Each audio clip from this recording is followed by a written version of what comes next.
Yung isa mongoloid, yung isa ngongo, Barangay 19, welcome to Miss Gay Kapansanan! Sa lahat po ng kalalakihan, kung ako na lang ang natitirang babae sa mundo, papakasalan niyo ba ako? Inuulit ko, kung ako na lang ang natitirang babae sa mundo, papakasalan niyo ba ako?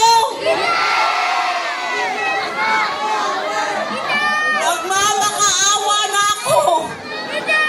Kung ako na lang ang natitirang babae sa mundo, papakasalan niyo ba ako? English na lang, baka di niyo maintindihan. To all boys, will you marry me? Medyo ang gago.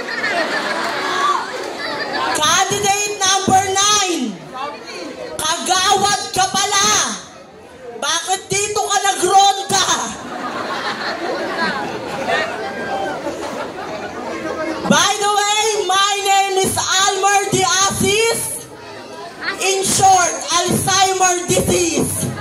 At ngayong gabi, bakit hindi niyo po sabay-sabay palakpakan at iyawan one of the legendary contestera ng Miss Gay Pangkalawakan way back 2013. Ako po ang babaeng namahid ng cake sa isang waiter. Kilala niyo na ba? Ang pinakamakulit na vlogger. Kilala niyo na ba? The one and only Binibining Alex Gonzangano. Alex Gonzangano na nagsasabing, judges, hindi niyo man po ako napanood sa grand finalist ng Miss Q&A ng It's Showtime. Lalong-lalong hindi ko po naranasan na mapasama sa Super Serena ng Itbulaga. Ngunit lagi niyo pong tatandaan na hindi po magiging basayan kung ikaw ay sikat o ikaw ay kilala. Dahil lagi po nating tatandaan na ngayong gabi, puksaan na naman ng Miss Gay Pangkalawakan. Kaya bigyan po natin ng patas na laban.